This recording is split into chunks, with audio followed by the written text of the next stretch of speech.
Welcome to another episode of Theological Sidebars. It's good to be back. Here we are with another one of these coming at you.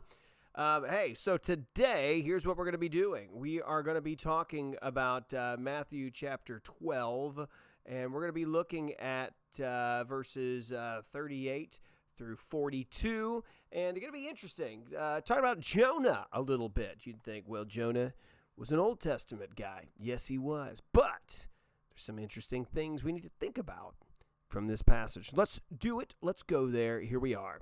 All right, so notice this passage. Jesus had some confrontation with the Pharisees and the scribes still, and we have seen that Jesus has called them out for their wickedness up to this point. But notice what he says. An evil and adulterous, so they want a sign. They want to see something. It's not just miracles. They're looking for some sort of confirmation for what they want on their terms. And so they want him to prove himself to them. It's not that unlike when Satan takes Jesus out into the wilderness and says, if you are the Son of God, right? Those kind of things. So he answered them, an evil and adulterous generation demands a sign, but no sign will be given to it except the sign of the prophet Jonah. For as Jonah was in the belly of a huge fish for 3 days and 3 nights, so the Son of Man will be in the heart of the earth for 3 days and 3 nights. The men of Nineveh will stand up at the judgment with this generation and will condemn it because they repented at Jonah's preaching, and look, something greater than Jonah is here. The queen of the south will rise up at the judgment with this generation, condemn it, because she came from the ends of the earth to hear the wisdom of Solomon, and look, something greater than Solomon is here. All right, so the big thing I think is just a sidebar conversation, right? That we need to talk about is Jonah. So I think a lot of people, this is always one of those stories that's like, hey, it's unbelievable. It's not something that could literally happen. Being in a fish for 3 days. For me as a kid, I used to be bothered by the story when people would retell the story and say it was a whale. Let me clarify something. If you're bothered by that, recognize that in the original language, you're not going to have that distinction. You got fish, right? And so that's just something to keep note of. Like, could it have been a whale? Could have been a whale. Sure. Could have been a fish? Could have been a fish. Sure. The word that we use for fish does not necessitate that it must be a literal fish. And not a like a whale or shark or anything. You know what I mean? So just let's work on that. Now, here's what else is super interesting about this passage, though. I want you to notice a couple of things here. So, no sign will be given to it except for the sign of Jonah. Now, this is something that all of us need to take note of, right? Which is, Jesus is declaring that you want to know what the sign is that I'm going to give you. It's going to be very similar to Jonah's sign, right? Here's what Jesus is doing, though. Jesus is making it very clear that the Jonah incident took place, okay?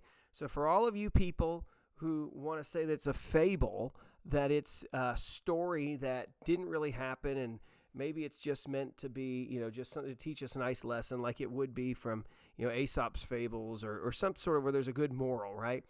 Jesus is not letting us have that option, right, with this story. Notice he sees it as a very literal story.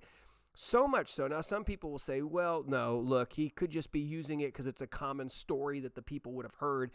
That's not the case, because next what he says, look, the men of Nineveh will stand up at the judgment with this generation and condemn it because they repented at Jonah's preaching. And look, something greater than Jonah is here. If Jonah is a fable, then that makes no sense to say something greater than the fake story is here. Me, right? Now, I guess if people claim the story like they did, like if, there are a lot of freaks out there that like to claim stories as if they're real, and they hold on to these stories and they pattern their lives around, fictional characters and movies. And I guess you could say something better is here, right? But it's that piece about the men of Nineveh will stand up at the judgment. He is affirming that took place. He's affirming that the men did repent, as you see at the very end of the book of Jonah, right? So let's just go there for you. Let's look at Jonah 3, right? So Jonah's message is there, and he's got this tiny message. In 40 days, Nineveh will be demolished. And then you find out that the king hears it. He gets sackcloth and ashes. He has this decree. Everyone's going to fast. And he's, that whole key thing is each was turned from doing his evil ways, from his wrongdoing. Who knows? God may turn and relent. So he may turn from his burning anger, so we will not perish.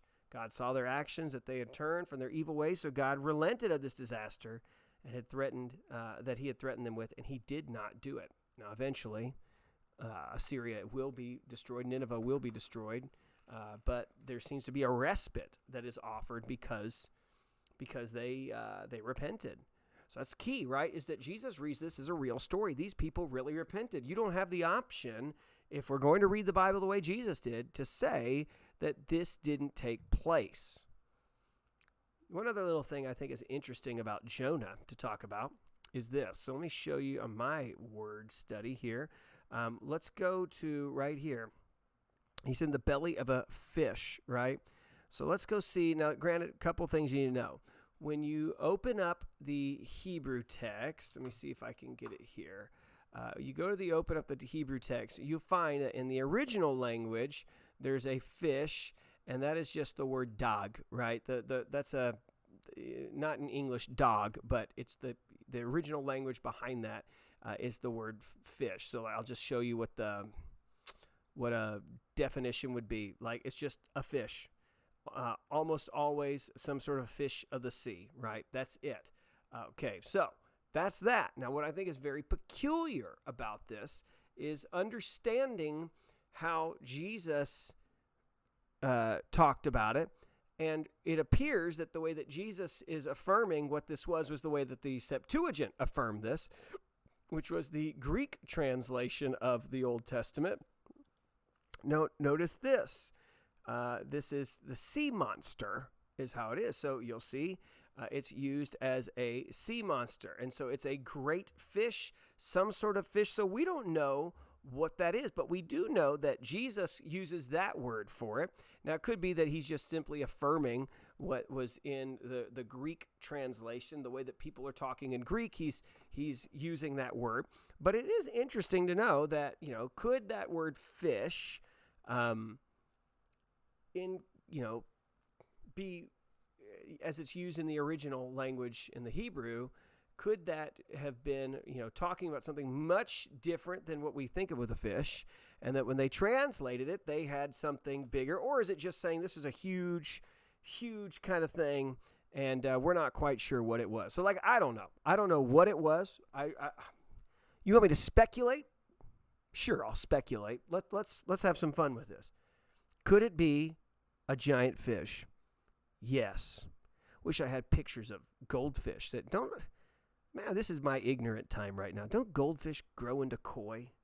Or is that a completely different thing? I don't know. I thought goldfish got bigger if you had them in like a pond or something. Maybe.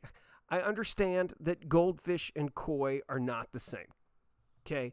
Similar though, right? Can't you take little ones, so it could be a giant. Well, these fish grow so big, right? Who knows? Could have been a whale. Sure, could have been. I mean, you've seen people get swallowed up by whales. There's the news story.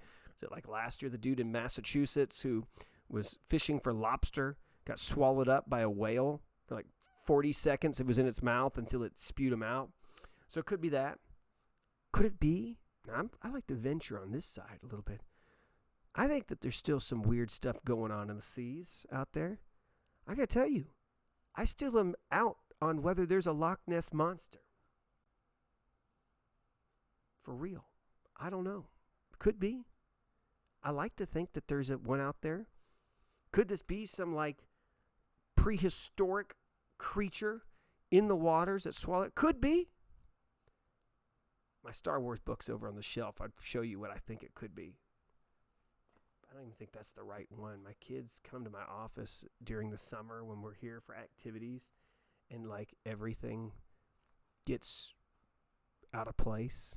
Actually, I think they took my book, too. I was going to show you one from Star Wars Phantom Menace. That was a cool one. Could have been that one. Regardless of what it was, because we don't know, and the text really doesn't. Between the Greek and the Hebrew, now you got fish, sea monster, what is it? Who knows? regardless of whatever it was, we must hold the line that it is a literal story, that it literally happened. It really did happen. And Jonah was in there for 3 days and 3 nights. And that's another point, by the way, when Jesus says 3 days and 3 nights. If you actually look at language back at that time, even rabbinics, they would count even a partial of a day to be 3 days and a day and a night, right? So that it counts as a full. And so that's the point. Jesus is not making it that he had to have gotten crucified on a Wednesday, though there are some people that say that. That we need not have to do that. I think the 2 nights that he was in and the 3 days worth, that's enough based on the Jewish calendar. However, but it does appear that the language allows for, you could say these are partial times. So was Jonah there?